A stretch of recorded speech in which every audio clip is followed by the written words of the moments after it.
Vamos lá com Fernando Molica, então. Molica, várias legendas, né, siglas e agora esse vai e vem político partidário, né, nessa pré-campanha de fato oficial à presidência da República. Você acredita que pode haver de fato esse casamento? Por quê? O partido defende, o PSD defende o nome de Rodrigo Pacheco à presidência.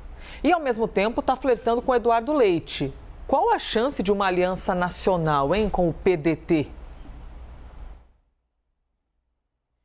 Olha, seria muito difícil, ainda que o Ciro Gomes ele tenha falado, né, você notou, ele falou, olha, é uma que não tem a ver com, aquele se referindo ao acordo, ao pré-acordo no Rio de Janeiro, ele diz, olha, não tem a ver com a questão nacional ainda, ele botou um ainda ali como uma chance. É mais complicado, porque o Kassab, né, o Gilberto Kassab, que, vamos lá, é o dono do PSD, presidente do PSD, um político muito experiente e enfim, muito capaz nessas articulações. Ele tenta emplacar uma candidatura própria, seria o Rodrigo Pacheco também, eventualmente levar o Eduardo Leite, tirar o Eduardo Leite do PSDB e levá-lo para o PSD, mas há uma conversa muito antiga com o PT.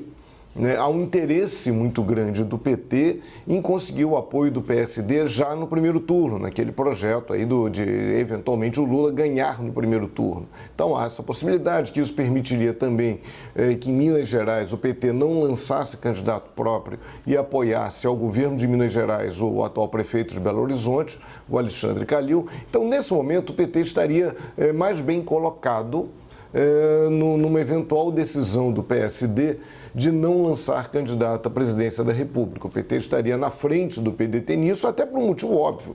As intenções de voto do Lula são, sei lá, 3, 4 vezes maiores do que as intenções de votos em Ciro Gomes. Então isso é um argumento que em política é decisivo. Agora, é claro, o Ciro vai tentar tirar um pouco do isolamento, porque o PDT, na prática, ficou muito isolado nacionalmente, porque a tendência dos eleitores de outros partidos de esquerda é apoiar a candidatura do Lula, que é vista aí como a favorita, está vencendo aí em todas as pesquisas. Então a ideia nacionalmente seria essa. No Rio é porque é uma situação particular.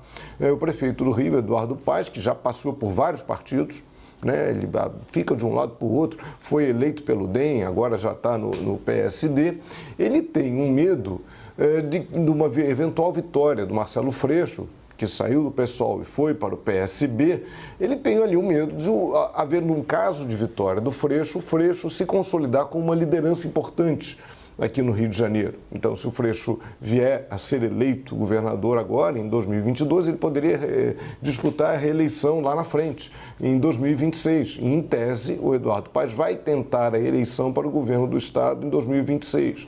Então, a eleição do Marcelo Freixo seria um obstáculo para o Paes daqui a 4 anos. Então, aí o Paes não quer saber de apoiar o Eduardo Freixo, deu uma entrevista nesse fim de semana muito dura, criticou muito Freixo, criticou muito o ex-presidente Lula, tentou se colocar aí num outro caminho e tenta viabilizar. Ele começou esse processo eleitoral defendendo a candidatura do ex-presidente da OAB, do agora ex-presidente nacional da OAB, o Felipe Santa Cruz, que foi para o PSD, e tem essa conversa com o Rodrigo Neves, do PDT, o Rodrigo Neves, ex-prefeito de Niterói. O mais provável é seria uma composição do Rodrigo Neves na cabeça de chapa e o Felipe Santa Cruz como candidato a vice-governador pelo PSD. Mas aí a questão não é ideológica, a questão principalmente é local. Tem a ver com o Eduardo Paes, que meio herdou aquele espólio do MDB aqui no Rio, que foi praticamente destruído, o MDB que acabou praticamente todo na cadeia. O Eduardo Paes não entrou nesse processo, ele tenta remontar, criar uma máquina para ele. Ele, que Eduardo Paes, nunca teve uma estrutura partidária ao seu dispor. Ele sempre ficava ali meio na periferia das máquinas partidárias. Agora ele tenta se impor e tenta bancar essa candidatura, essa alternativa, essa aliança do PDT com o PSD. No fundo, ele tenta aí barrar o crescimento da candidatura do Freixo e o próprio PT no Rio de Janeiro. Com você. É o jogo político, não é? As entrelinhas das movimentações políticas. Obrigada, viu, Molica? Já estamos juntos.